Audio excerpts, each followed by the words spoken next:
welcome to the live, my friends. I'm, I guess, a version of Chun-Li, and I was kind of humbled getting ready for this because it took me, oh my gosh, forever to do my hair, but I did it. My little space buns are in place, so yay. Um, Mic, just letting everything set up. Hi, you guys. Happy weekend. Happy weekend, warriors. I'm Chun-Li, reporting live-ish, kind of. I'm in my, I got this dress when I was 16 years old, and so I've realized that I need to pull it in, and then hubby was helping me clamp it in the back, but it's all right. So I hope you guys are well. Commander Tracy, hi, welcome you guys. Going to have a sip of drink sustenance. Oh my goodness, I hope you guys are well after the passing new moon that we just had. Make sure my space buns are even. You know how long these took, you guys? Each bun. I think there's an actual name for them as well. But Sergeant Big Sexy, thank you for liking the live. Okay, so we are going to be talking a little bit about elements and all that kind of fun stuff as it comes to dragons and dragon mythology and dragon stories. Because where did I put it? I had a book. Hold on. Stay right there. Don't move. There. See my shadow in the background. It's kind of funny. Sergeant Big Sexy, thanks for pumping it up. So I have my Mistress of Dragons book. Let me just go a little closer. Do-do-do-do. Let me see here. Why would you want to mute your microphone if you're alive? That would be strange. Okay, guys, I'm Chun-Li. I was supposed to be on a little bit earlier, and I wasn't really even sure what I was going to be doing today. I do know that. I was going to be Green Lantern later, but I wanted to do this one first. Hi, Keaton. How's it going? Welcome. Oh my gosh. Just, okay. I'm just going to leave that there. And hopefully there's no shadow of my face this way. Oh, and you guys, doing your hair takes so much longer than you think. See? Yeah, okay. My buns are okay. We're okay. All right, I'll be right back. Hi, Aunt. I'll be right back. One sec. Okay. And I also have my fan I fixed, right? Kind of very my geisha vibes, I guess. Okay, so what I wanted to talk to you guys was some dragon mythology, right? As it comes to, well, overall mythology, as well as in my case, I'm playing as Chun-Li today-ish. This is not, oh my gosh, my buns are uneven. Oh no, I might have to take these out. One sec. I can't deal. Later. 1 second. I really do need my sister here for my hair. I have to do this later when I film my other stuff. And I have to fix this dress too. So, all right, we're back. Take these off too. Da-na-na. Da-na-na. Okay, so instead, what I'm going to talk to you guys about is I'm going to talk about elements, dragon stories, that kind of stuff. Gold dragons, silver dragons, all that kind of beautiful things as it comes to mythology and stuff. So I live in Toronto, which is right next to Lake Ontario. Let me move the shadow. Oh, yeah, there. Which is right next to Lake Ontario. And so it's known, I don't know if you guys know this, but apparently a big meteor dragon lives in Lake Ontario. Um, so I forget what Jacques Cartier also said. I think he spotted it and stuff. So why do I bring this up? So I got the story of this dress. It's so funny how I got this dress when I was 16 and I'm 40 now, and it's oh my gosh, it's too big from when I was younger. And I got this dress actually when I went back to Winnipeg and I was looking through my old closet and stuff and found my other stuff. Oh, thank you, Dandy Money. I need to, it's not complete. And then I had my space buns in and I spent so much time doing it, you guys, and then just had to take it out. And I'll redo them and then I'll come back on a little bit later with classic Chun-Li to film some stuff. So, Oh, thank you. Oh, I think I'll have my hair down now as well. So I like to put on Chun-Li when we talk about warrior women, when we talk about strength, when we talk about cultivating that divine inner light warrior within us. That is kind of like what it is all about, especially because Eastern mythology does. Has a different look at what dragons are from a mythological standpoint, right? When we think of like European dragons, they tend to be like evil or representatives of like, burning down everything. And well, except there's a few movies like Dragonheart was a really good movie where Sean Connery voiced the dragon. It's one of my favorite dragon movies. And Muscular Thighs. Yes, these have a slit, so I guess I could do it. So I have, as I said, this is too big for me now. So I just wanted to talk a little bit. Oh, all Juice World, thank you so much. So I'll be back on with traditional Chun-Li with my buns, all that kind of stuff. But I wanted to bring out some of like the more Eastern influences because I love sharing stories with you guys, like myth, legend, comic book stories, right? And oftentimes a lot of our stories that we get now are also, riffs on stuff in the past. Hey, Spider Cottage, welcome. So tell me, do you guys like dragons? Are there any movies like, did you guys like How to Tame Your Dragon? Thank you for that, Dandy Money Man. If you could have a dragon of your own, what kind of dragon would you like to have? So in Eastern mythology, there's this concept of the Song dynasty, right? I don't know if you guys are aware of it. But it's interesting. I find it an interesting commonality because I love Dungeons and Dragons, right? So in the Forgotten Realms universe, the metallic dragons are forces of good. They usually represent different virtues. So they're typically chaotic good, right? So there's like order, neutral, chaos, right? And then you have like evil, neutral, good. Humans have humans have the beautiful ability. I need like the slit to come up so that you can see that there's actual curves going on. I feel like a big potato sack, so thank you.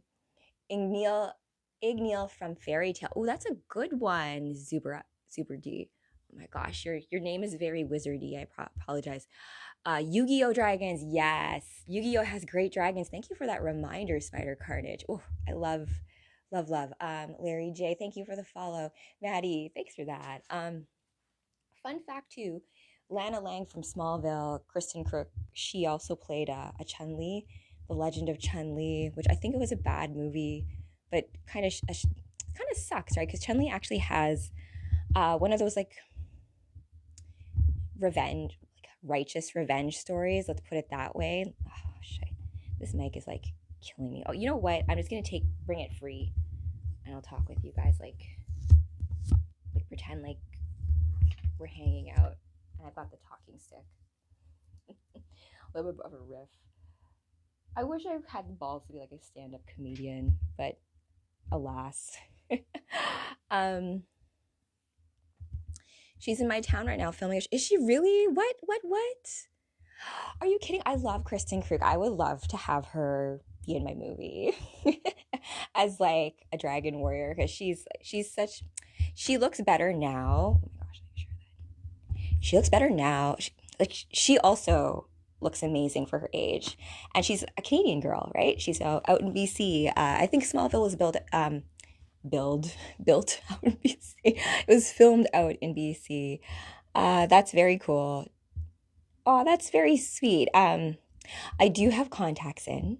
I'm very blind, you guys. And the story is that I used to read a lot of books late at night. Like, if you ever get like lost in a book. So I have this book that I picked up from my own bedroom. If you guys aren't familiar with Margaret Weis, she's one of the co-writers behind the Dragonlance Chronicles, which I really loved growing up. It's also like part of D&D, that whole universe as well.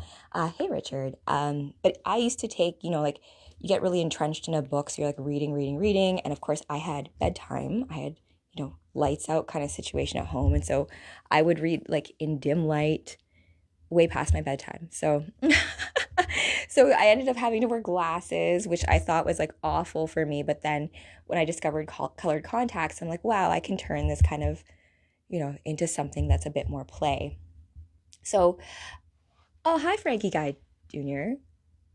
I'm gonna just call you Frankie. Also, Frankie is a great name because Frank, to be honest, I'm gonna be frank with you. It's like in your name too. Maddie, you're very sweet. Thank you. And Maverick, great. Hello, you guys. So, what we're gonna talk about today is I wanted to talk about dragon stories. There's a story about in Lake Ontario, which is right next to where I am at in Toronto. There's supposed to be a huge meteor dragon that lives there, right? And so why does this matter? This idea that like we have like fantastical creatures that perhaps could exist, could perhaps may not exist, right? I think it's more about like how we navigate our imagination, right? So let me put this back in the stand so I can show you guys my little whiteboard and we can talk a little bit about the elements of alchemy. So I told you guys before, I'm not necessarily doing specifically astrology content anymore, but it's not to say that it doesn't inform other stories I want to tell you guys. And so when we talk about dragons, in Eastern myth, I didn't even tell you guys the story, I just went off on a tangent. So in Eastern mythology, the way it goes is that when you have rulership, right? If you have like a king or a queen, typically the idea is that there's like this divine right to rule, that within the bloodline, there's something that is very much tuned to like a higher realm or something is like ordained in some sort of way, right? So in many Eastern myth, I don't know, I don't want to say Chinese, it might be. Chun-Li is Chinese too as well. And I am not Chinese, I'm putting it out there right now, but I do love Eastern mythology. I'm half Filipino. Filipinos do have really interesting cosmology as well. I have my little, hopefully don't get mad at me for this, my little like karambit sticks, which I've been meaning to practice with forever, but I haven't in a little while yet. These are kind of the same weapons that they have in Dune, right? Justin, oh my gosh, Jason Momoa, his Duncan, Idaho, that the fighting style that they're doing there is like the Kali knife fighting style from the Philippines. So there's this idea of, when we had a world that had different stories and different cosmologies and let's say pantheons of gods, that was a different kind of landscape in that world than when Christianity came, right? So a lot of what happened was like a lot of old myths became Christianized.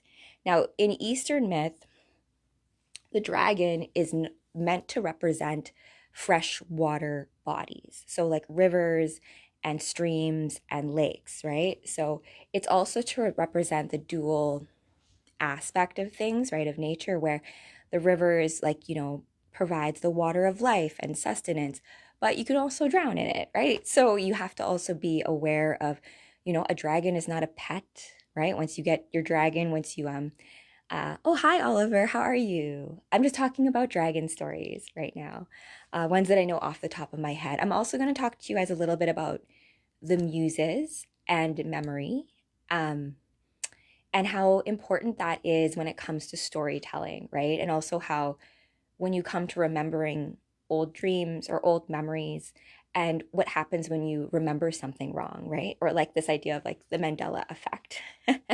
My hubby was telling me about a new Mandela effect, but the ones that like most people know about, of course, is like Nelson Mandela, and I'm half South African, so I'm like, okay, what a weird thing, like the Mandela effect, but then mandala being circle and like creating mandalas and like creating reality, really weird thing. Like in Star Wars, where is it Luke, I am your father, or is it no, I am your father? And people will say it was one thing or another, or you have a certain memory of something happening. Or even just something as simple as that, you'll have like 5 different people at an event and you ask each person like what happened. They're going to have a different story because it's going to come from their lens. So the same thing goes with larger myths and stories, right? So when it comes to dragons, the Song Dynasty hails their lineage from a dragon, and I'll explain how. Dragons are master shapeshifters, right? So if you're like a being of magic, you can transform your form, right? So it's known, like in Dungeons and Dragons, certain metallic dragons, like the silver dragons and the song dragons, and I think even like the steel dragons, they actually prefer like humanoid forms because they like feasting and good food and like things like that you can only experience being in this form, right? When you're a big dragon too, like it's kind of hard to converse about philosophy when people are mostly scared of you and and that kind of stuff, right? So she uh the story goes is that we had a beautiful gold dragon and she falls in love with a mortal prince, and so she becomes mortal herself in order to be with him, right? The same thing kind of goes with the seven sisters of the Pleiades, right? Where the seventh sister, Merope, falls in love with a mortal. And so she comes down to become mortal to be with him, right? So because love is the great, uh, you know, equalizer in all things, right? Like we can never predict how we are going to feel about someone, right? And so when that happens, all the rules kind of go out the window no matter what. That kind of thing. We can bring that to even Dune, right? If you guys are familiar with Olivia, thank you. I always like to add an extra thing to your name. It's Oliver, which I love as a name with the O, but I like to add like an Olivier to it for some reason. So I hope that's okay.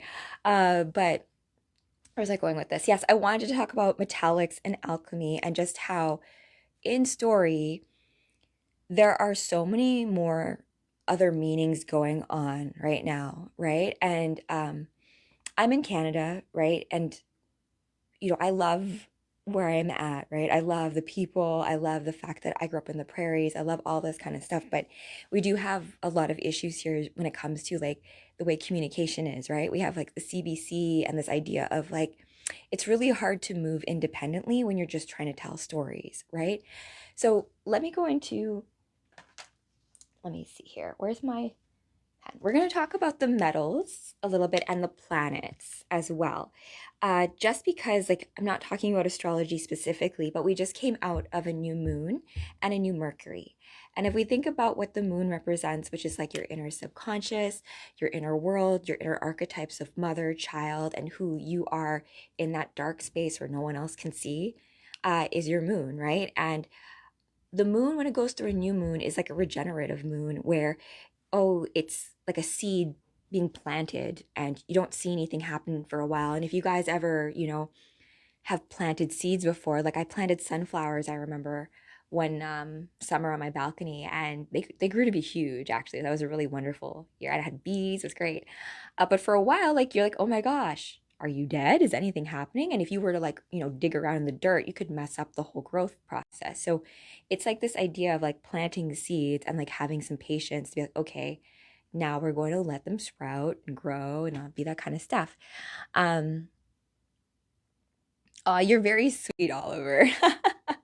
Not offensive. But you know what it is though? People do get triggered. That's the thing. And I think I've also had to work on my own triggers about certain things because of a certain Catholic upbringing, right? Where you don't want to talk about certain things because it's going to go into this negative space. And then, but how are we supposed to like make things better or fix things if we don't address the problem at hand, right? So kind of catch 22 situation. But we're going to talk about the metals. I'm going to talk about them from a Forgotten Realms perspective, which is D&D, because everything is from symbology, right? And D&D likes to use a lot of like Norse mythology, like Baldur's Gate 3.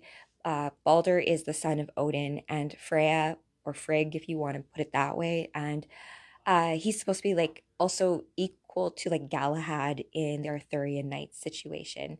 Now, bringing us back to like Eastern mythology, I don't know if you guys have seen the anime Spirited Away by, oh my gosh, I can never pronounce his name, so I won't. But in the replay, I'll give him a shout out. But he also did Princess Mononoke. But in Spirited Away, the dragon is also a boy. He just was cursed to be in his dragon form mostly. And I think that's the thing about shapeshifting as well in different forms. When we think about animals too, right? Oftentimes in many myths, the gods will appear as like a bird or a cow or a horse. And so it's kind of important to note as you're like interacting with nature in the world. They're like, oh, there's divine everywhere, right? The divine being embodied everywhere.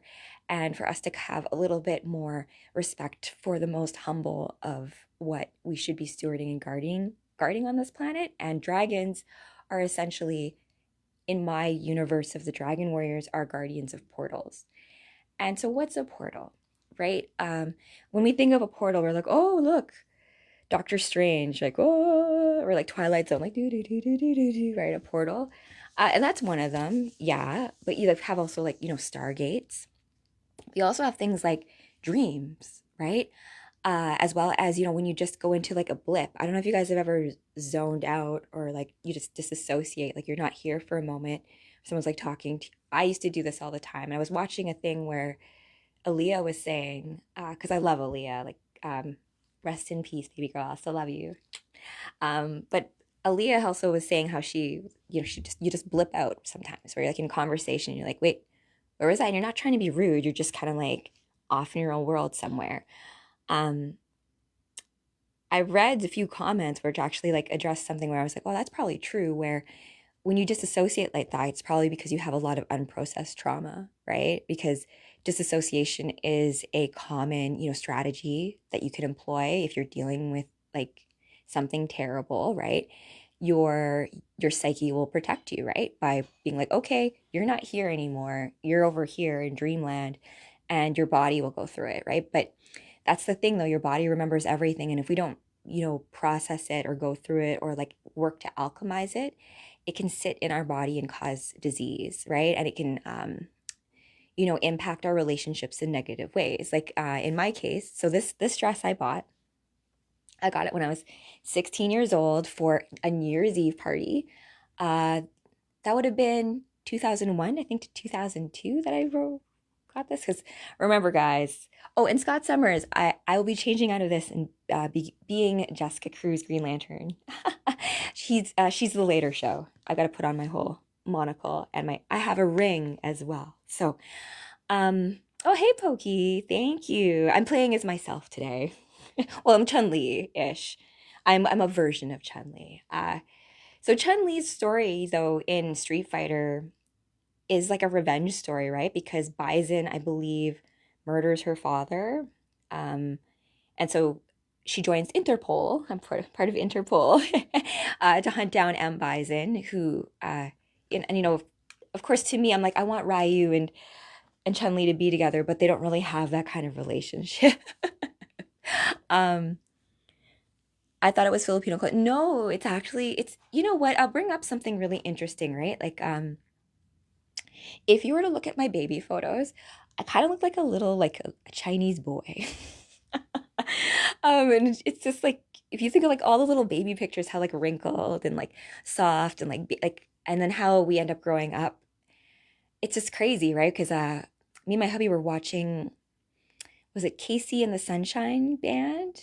Oh my gosh, I want to sing one of their songs. But anyways, Casey, that guy, like if you look at old videos of him, like back in the, well, I guess it's back in the 70s when everyone's doing blow, right? But anyways, he's all skinny and stuff and lean and playing in like whatever. And then you look at him now and I'm like, wow, you can barely move. And I'm like, I wonder if you ever look at old photos of yourself and be like, wow, that was me. I don't know, like, have you guys ever, isn't that trippy for you guys sometimes? Like being 40, when I look back at like pictures of me wearing this when I was 16, I looked like, well, this is too big for me, right? I'm gonna bring it in a little bit later. And I had my little buns in earlier, but it just didn't, like, I hadn't been doing that in a while because my hair had been so damaged for years and years of bleaching it because I wanted platinum hair. So this has been the longest I've had my natural hair for a while. So this is also then, I guess, an ode to my younger self at 16, right? Finally being comfortable enough to be myself. Sometimes, but it's mainly from old work, as in content and graphics. You you are a type of superhero, Pokey. That's definitely it. But your memories are an interesting thing, right? So there is a story, right? The idea that Zeus, you know, womanizer that he is, he is said to have had sex with, oh my gosh, what's her name? Memory, the Titan goddess of memory, Mesomenine. I can't say her name. It's like kind of looks like mnemonic. I don't know how you MNE. Anyway, I'm a writer, not a speller. Don't judge me. So Zeus has couplings and loves the Titaness of memory, and together they create the nine muses.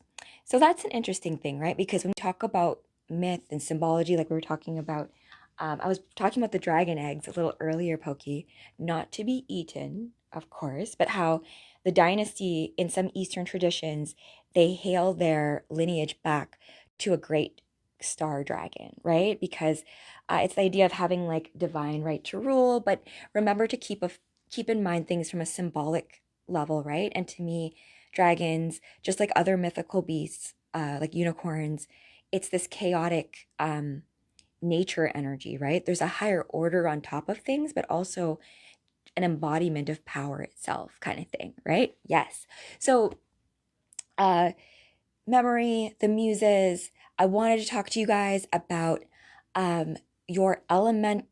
Well, I mean, I guess your element based on your sun sign, just as like a fun little exercise and a look at planetary rulers and some fun stories that maybe deal with dragons. So, dragons appear in Greek myth with Hera a lot. The constellation of Draco up in the sky is said to be It's a sad story, actually. I think it's Hera has the dragon protect the tree from some apples, I think.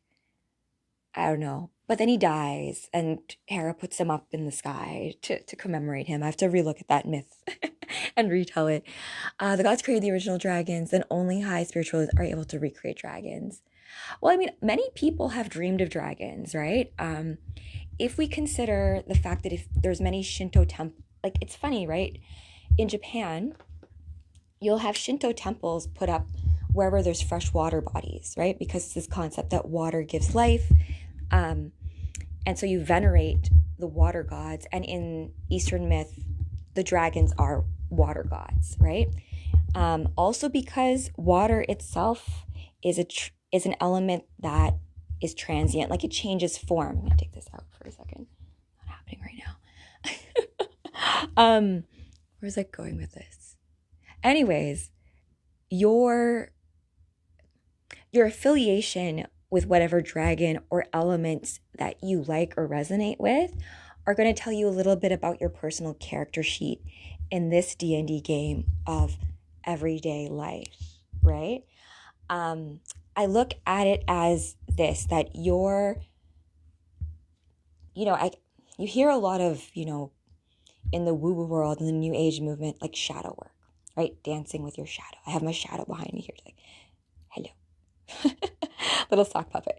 Oh my gosh, that's actually kind of fun. I used to do that with my friends too, like make little like shadow I don't know, did you guys ever do that with your friends? Like you get together and you make little shows and you do it for your parents, and your parents are like, yeah, good job, kids. But just the idea of you and your friends getting together to like put together something and like create a story and a little skit. I wish, like, in the beginning, I think TikTok was a lot more like that, right? Where it was like making little music videos, putting together little fun shorts. You guys remember Vines? I remember that. Like, just this idea of like editing together like into like this succinct kind of funny thing. Let's see here. I was connected to Dragon Ball Z and ATLA Dragons. Is that Airbender, the last Airbender dragons? Someone brought up the Yu-Gi-Oh dragons. That's pretty cool. Escaflowne doesn't have dragons specifically, but it's in like the lore.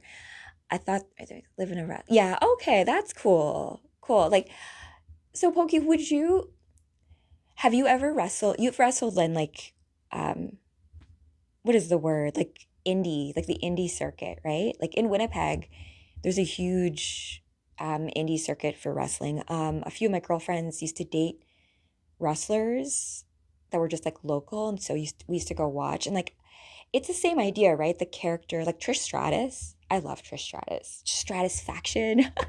But remember, that's a character you're putting up, but you're also embodying that character, right?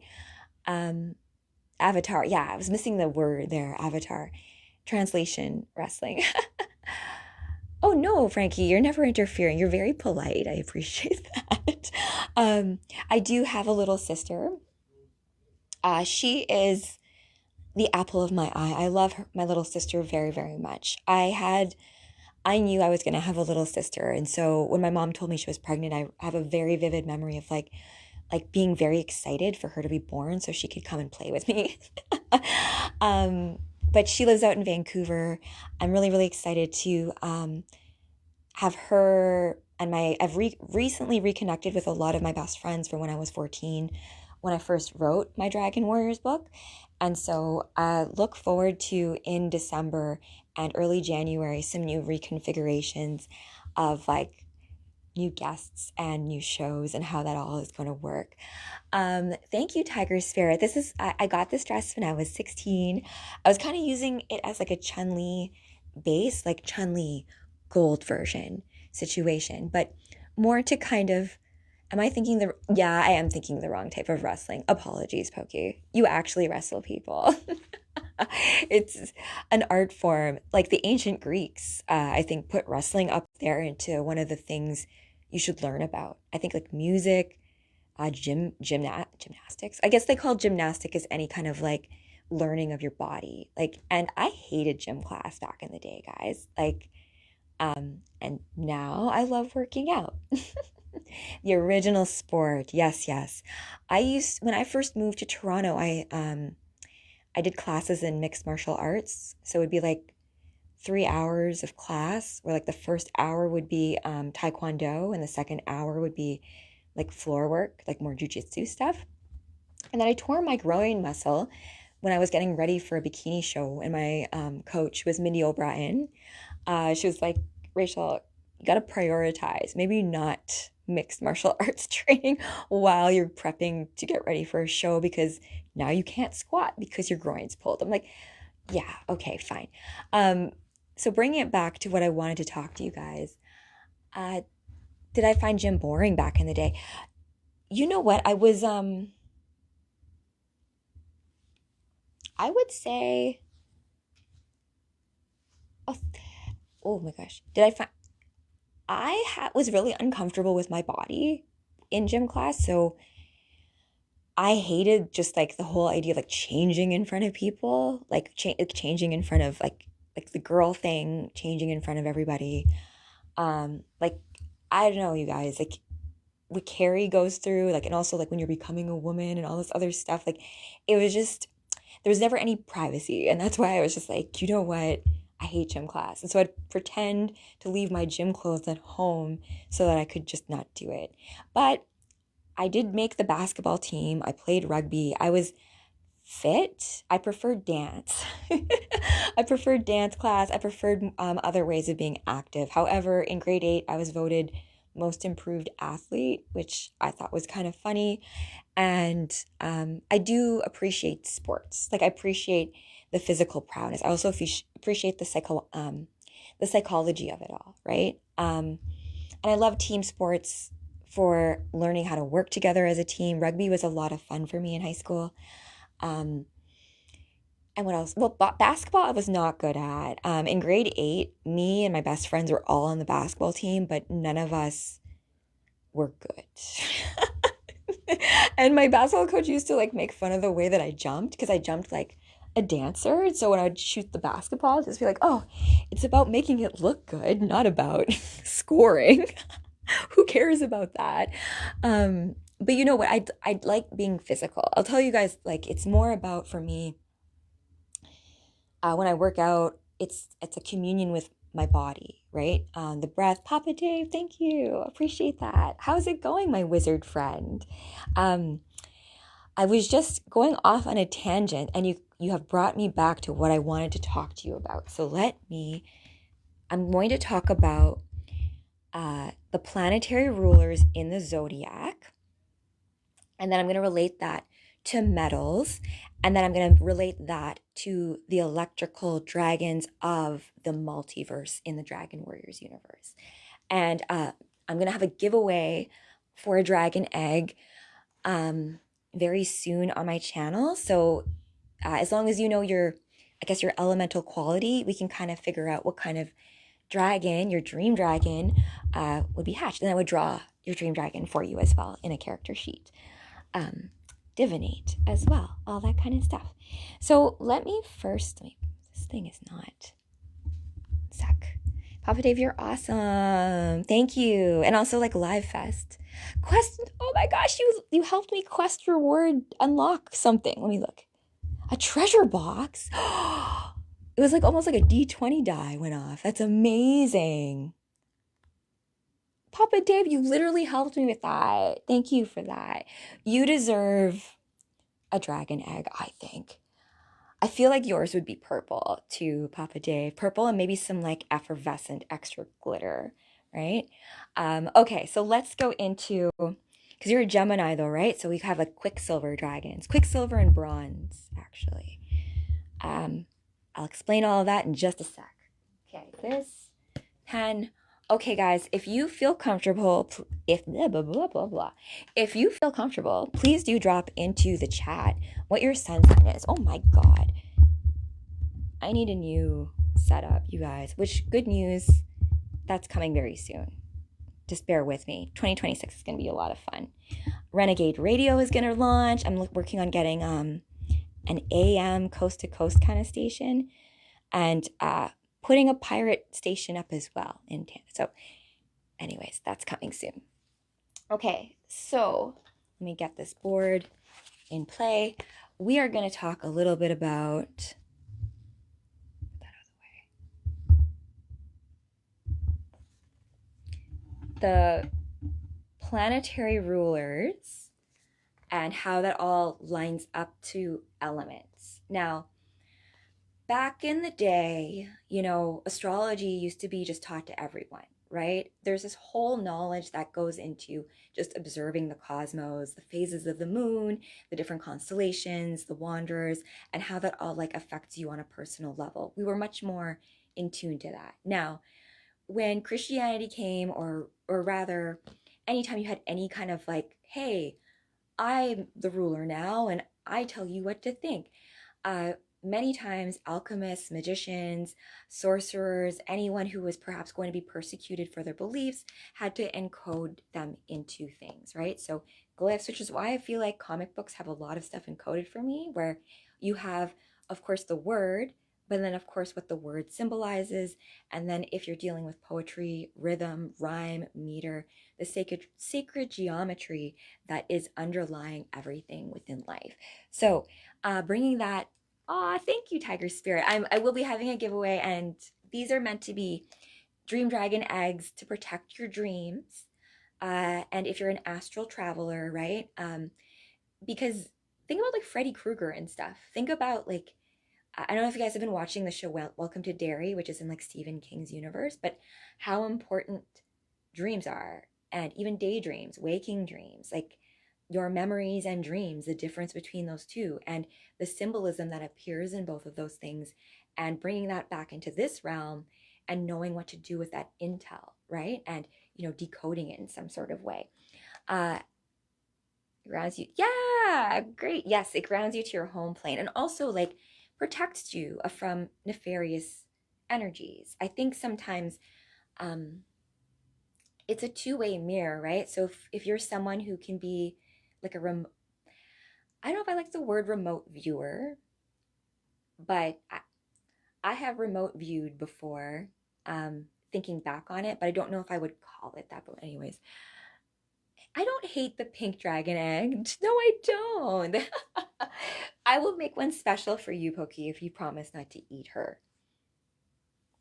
Because remember, they can shapeshift into whatever form that you want as well, right? Because they're master magicians. Okay, just like perhaps I'm a dragon. I wonder that sometimes. You just forget who you are. Like, I'm just this form now. So let's go into our planetary rulers. How do I want to do this? We'll do this with seven, because we have the seven Pleiades, right? The seven sisters, and seven sisters in Forgotten Realms is also like and seven's a lucky number. We'll forget about the seven deadly sins for now, but so I'm going to start with, I'll just write here, planetary ruler alchemy map. Okay, so the sun is gold, right? And then the moon is silver. Mercury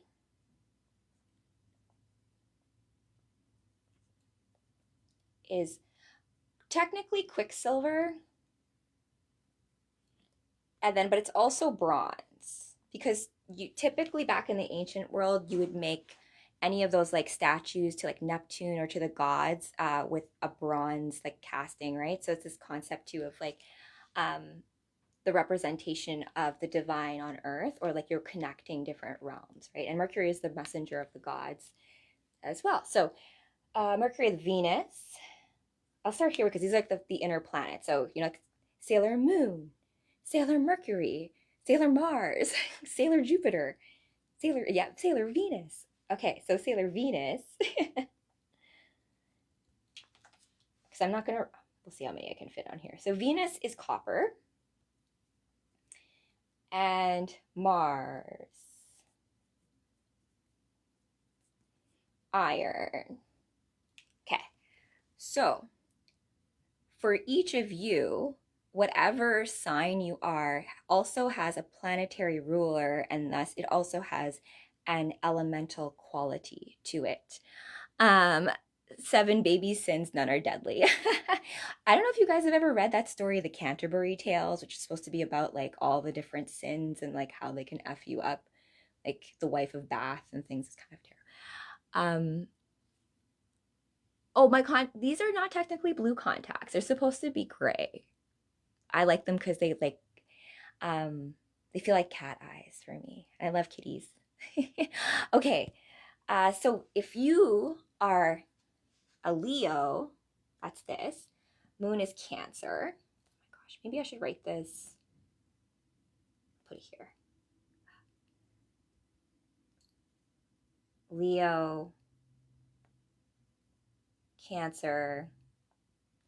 Mercury has two. So you've got Virgo and Gemini.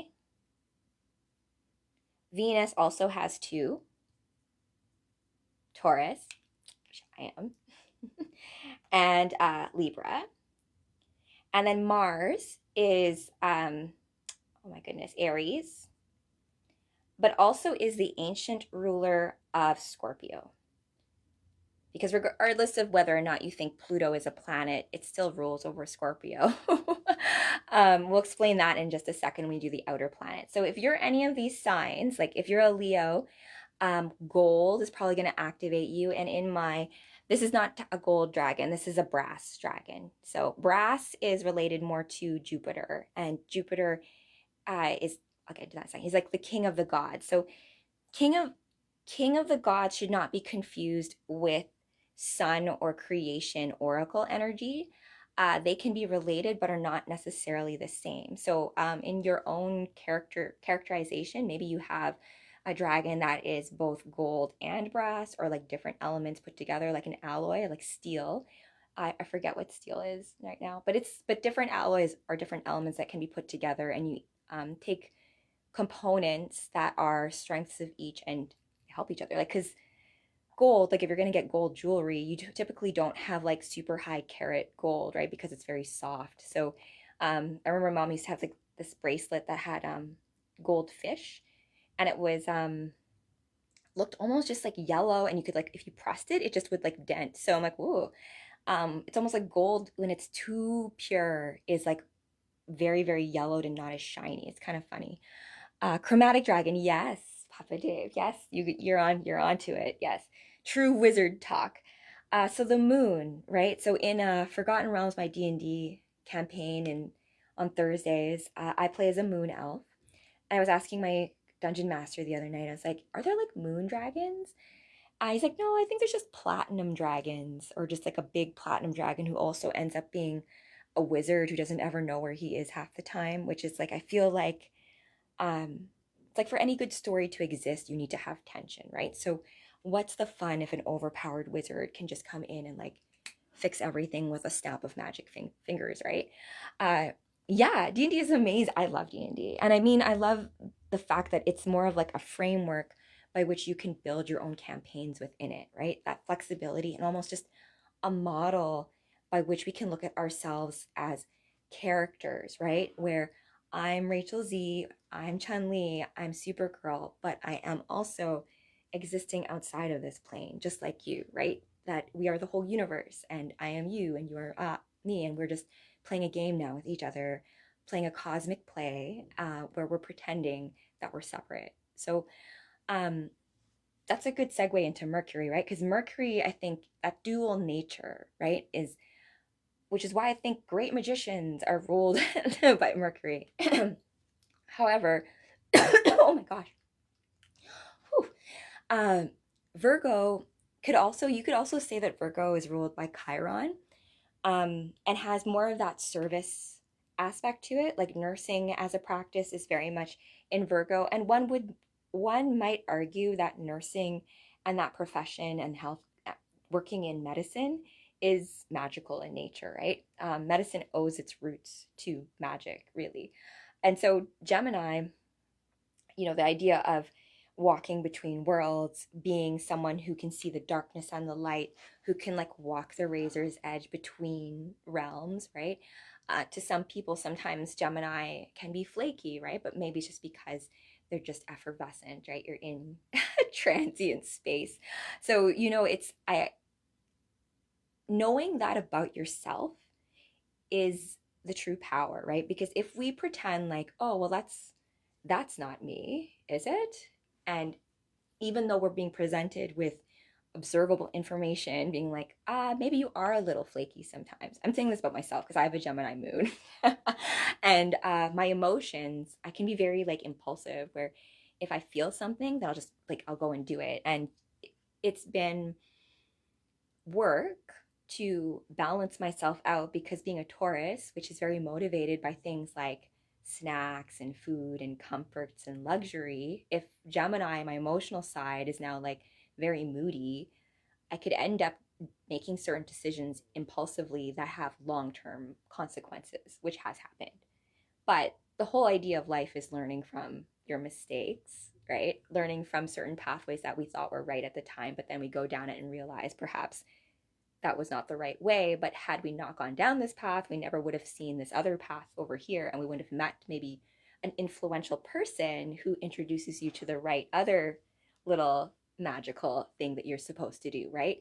So all of these different things are like riding the synchronicity wave, like as you go through life, and you have these different situations, events, encounters where you like there is no right option, right? You have to follow your heart. But for me, I don't know about you guys, it's been hard sometimes to be like, okay, well, what do you want to do? Well, like looking around, like, well, I don't want to like put a target on my back by bringing up something that maybe no one wants, right? So I just keep my mouth shut. And let's go along maybe with whatever someone else wants to do, because I don't want to rock the boat. But sometimes you need to be the one to stand up, right? So if you're a Mercury, if you're mercurial, let's say, Virgo, Gemini placements, air sign, right? I have that as being Quicksilver and or Bronze Dragon, or both together. Quicksilver I can't work with, right? Because it's Mercury and I'll get Mercury poison if I work with it. But if you have it with Bronze, it's a way of like bringing form to the formless, right? Which is a nice way of bridging the gap between worlds and like that whole portal jumping thing. Do I see myself as a split personality? No, Frank. No, I don't. Only recently, but um, I will say that I was fragmented for a very long time. Imagine forgetting Aquarius. I won't forget Aquarius, trust me, except Aquarius is ruled by Uranus, right? And Uranus doesn't really have a metallic equivalent. It's actually like related to uranium.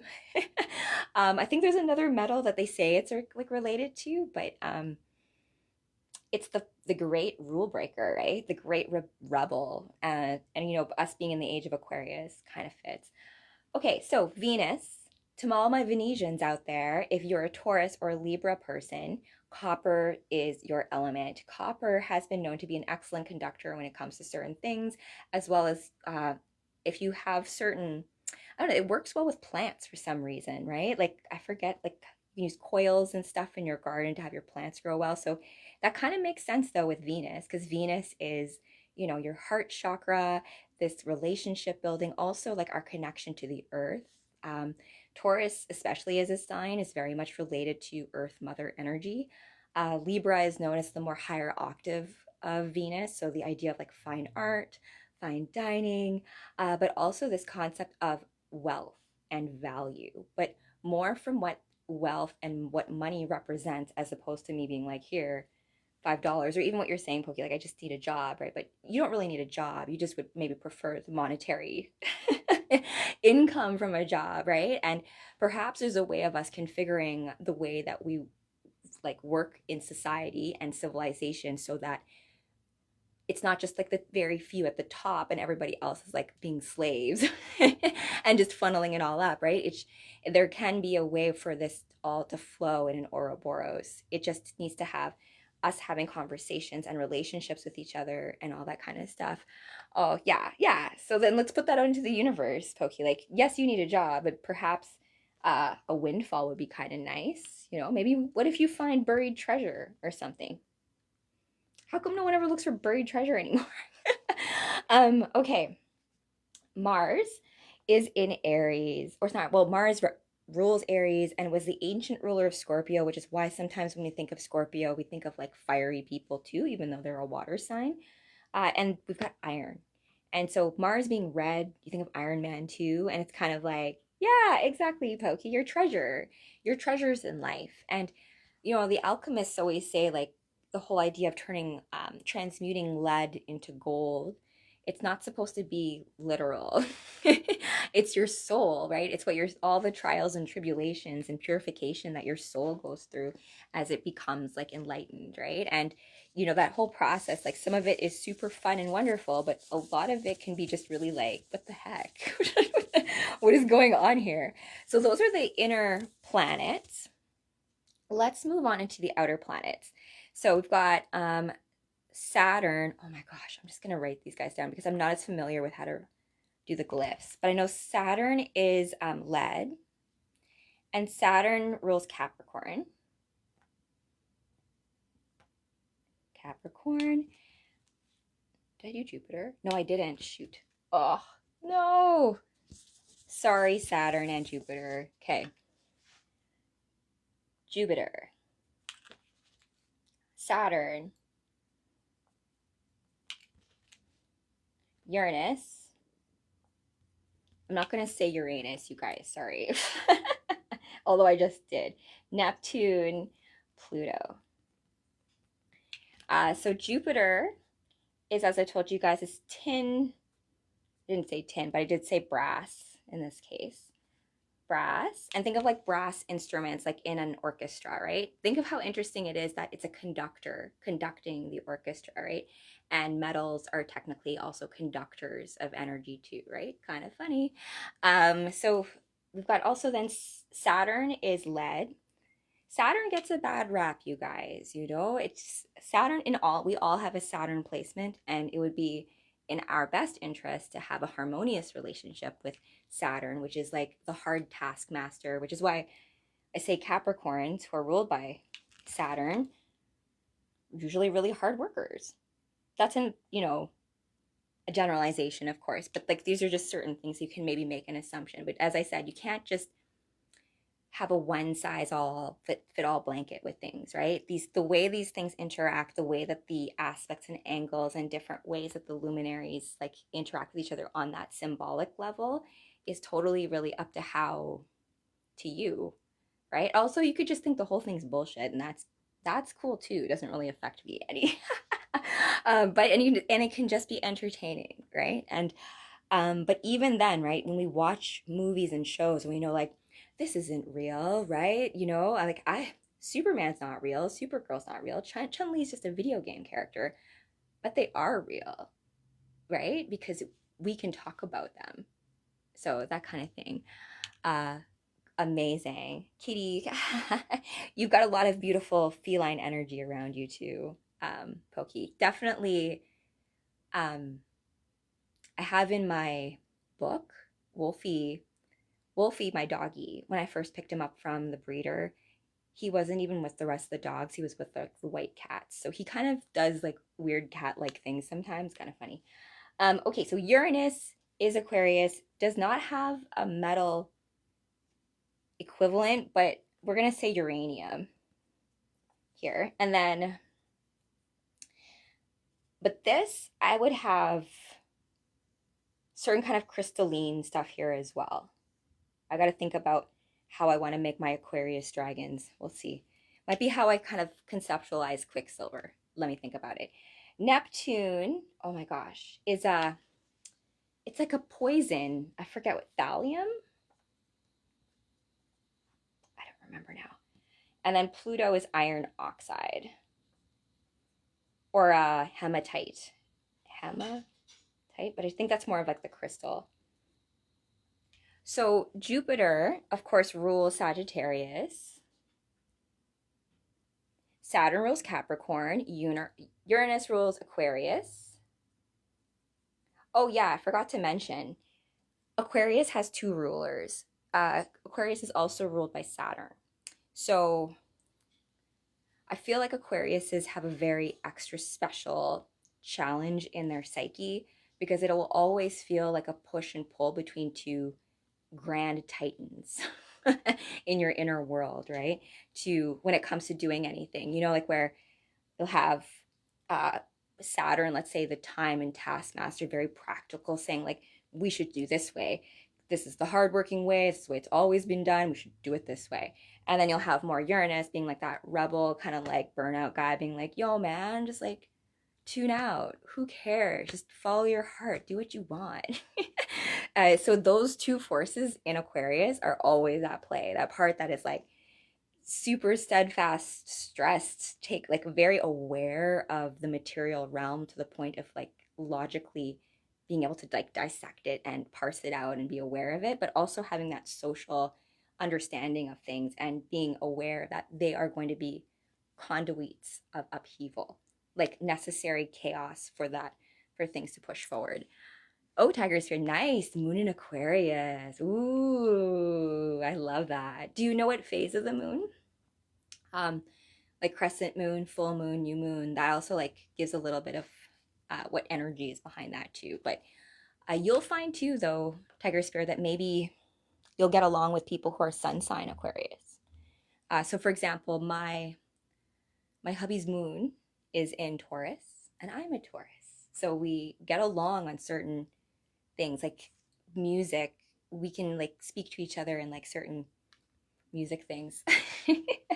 Bluetooth is actually a rune too, meaning radio. There's a whole story about Bluetooth that I did on my blog once. I'm gonna resurface it.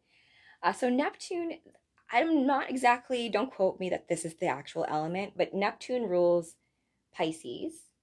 And Neptune is also like Poseidon, the ruler of the unseen kingdom, like the dreams, all that kind of sand. Oh, you do? Yeah, yeah. So it's it's an interesting thing where we have that alchemical reaction of the elements of ourselves and how they interact with others, right? Where like the chemistry between people, right? Where I don't know if you've ever like met someone and it's like sparks and love at first sight. And I don't mean just romantic love. I just mean like even like conversation between like a friend that feels like you've known forever, or like maybe you haven't seen someone in a while and you see them again and like you've come back around and you remember why you really connected in the first place. So all these different like juju underneath endocrine hormonal spicy things that we don't really know, uh, they all are part of like the alchemy of how we relate to others, right? And so last but not least, definitely we've got Pluto, which rules Scorpio. Personifications of power, baby. An iron oxide I have here. It's also this concept too of power and the concept of Iron Man, the Iron Giant. the almost like this harsh way of pushing things forward. So I read a really good astrologer once who said that Scorpios in no, definitely not. Scorpio's power, right? So I read from an astrologer once that one of Scorpio's true purposes is to redeem their own nature, right? Because it can be a thing. I have a few Scorpio placements. My Saturn's in Scorpio. My Pluto is also in Scorpio, so I have a Saturn and Pluto conjunction in Scorpio, which oppose my Sun and my Mars. So what does that mean, right? Living with that has been challenging. Buddy and Micah, thank you. So if you I'm not going to talk about that today, but in a future episode, I'm going to talk about sacred geometry. And I have a Supergirl comic book that talks about Metatron's cube.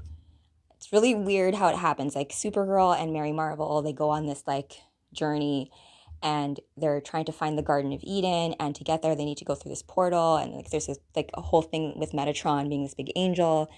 And Metatron also appears in like Dogma, as the voice of God. So like it's an interesting thing because if you look at the Book of Enoch where Metatron is from, which is not canon to the great Christian church, right? I was a Sunday school teacher, I would know. But the comic book gets it wrong because Mary Marvel goes, oh, I was in Sunday school, so I know all about Metatron. But if we look at Christian mythology, the Book of Enoch is not considered, it's like the Book of Mary Magdalene. It's not really considered as part of like the canon story of the church. So, Angel of Phantoms. I haven't heard that one before, Jai. I haven't. I've heard that he's got like a whole bunch of wings, but if you read the Book of Enoch, which I have, it reads very much like code. Like they talk about like this person is this age, and then this person, the way it reads, and also like because the Bible is written in verse, and there's a cipher that I don't know what it is. Maybe one of you guys knows, or you can point me in the direction of someone who's maybe figured it out. But there's a there when it comes to it, because the Metatron cube is actually supposed to be this idea of it's a configuration of all the five platonic solids, and it's 13 circles. And the 13 circles are like the 13 moons that you get in a year. And if you go to the petroforms in Manitoba, they have like the turtles all like arranged in that kind of lunar calendar. And Spermario, thank you for all of that. I appreciate it. So this is my in-between cost. I'm going to end this now because I was supposed to be as Chun-Li and my buns aren't in, and I need to change for Green Lantern later because I have a ring. I've made a ring. So we may be doing a DJ set. We will see. I do have some songs and stuff I need to be working on. I mean, dance-wise. So I might be working on that prior to going live again later. But for sure, I'm going to be doing a read later of Earth 2, which is a comic book and like set in an alternate universe that deals a lot with a Green Lantern named Alan Scott. And it's a really, I wasn't even expecting to read that for the Green Lantern read as Jessica, but I read it ahead of time and I was like, holy crap, that's a good story. So I will read that. And Tiger Spirit, what do I think of Reiki? I think of Reiki just like I do of like tarot readers or astrologers out there, or anyone who is a healer or a mystic or anything like that. It's far more important the connection you have with the person who is practicing it. I think you have to believe in that person's connection to the energy and abilities, right? I think it can be very beneficial, especially since us as human beings, not even Reiki practitioners, can help open each other's chakras just by being close to each other, right? Like by maintaining eye contact, by giving a real, true big hug, right? And just like, like that. I love I'm like the biggest person if I haven't seen you in forever, like literally screaming my head off, running towards you, big hug, that kind of thing. Like always just a celebration of like, oh my gosh, I'm so happy to see you, right? And that hug, that initial hug, your heart's just open in that. So Reiki plays on the same idea, right? That we are able to invoke each other like tuning forks. You amp up your voltage, your energy, all that kind of stuff. So all that kind of stuff is all coming up too. I have a lot of fun stuff planned. I'm really looking forward to sharing with you guys a lot of the exciting news I have coming up in terms of movie making, and my own custom comic book stuff. Which, like, I, of course, do video editing. I've been video editing since I was 16, but I've only now really have a bit more focus around it as a way of like an art form. Like with everything else, everything is a work of art. Everything from doing the dishes, everything from like, how you wake up in the morning, how you live your life, how you talk to those you love, right? That is all a work of art, right? The universe is getting to know itself through the lens of you. And so really, really, like, take the time if you need to just take a moment. We don't need to be rushing from thing to thing to thing all the time. I'm going to take that advice myself and stay away from the Reiki. Start away from the Reiki symbols. The art is being you in the work. That is, you guys are so wise. I love that. Oh, Frankie, you're very sweet. Thank you. And oh my God, Justix. Thank you for following. Also, some fun news coming up. I'm going to be partnering with a few groups having to do with, you can see behind me my mushies, entheogens, psychedelics, magic mushies, all that kind of good stuff. But not just the magic stuff, also things like lion's mane mushroom, reishi mushrooms, turkey tail, maca, hormone harmonization, the idea of getting your inner neurotransmitters. And people like to call it biohacking. I'm like, you're not biohacking. Like, hacking implies like you're breaking into something, right? Your body just wants to be listened to. Yes, Jai. Yes, why do I have to uncensor that comment? That's a good one. My heart tastes like donuts. Are not young anymore. You know what though? Last night though, I did, I'll tell you guys that another story. I had a crazy vision last night of like Wolfie with like really big wings. I'm like, are winged wolves a thing? So anyways, I need to look into that. But anyways, I will catch you guys all a little bit later. Green Lantern Jessica Cruz will return, right? And we're going to be reading about Earth 2, as well as the idea of multidimensionality, that kind of fun stuff. So remember, you guys, it takes true courage for you to play as exactly you in the cosmic game of life. So be sure to play as you, because the universe is counting on you. But no worries, I've got your back. Till next time, my friends. Bye. Oh, you know what? The light is hard to see.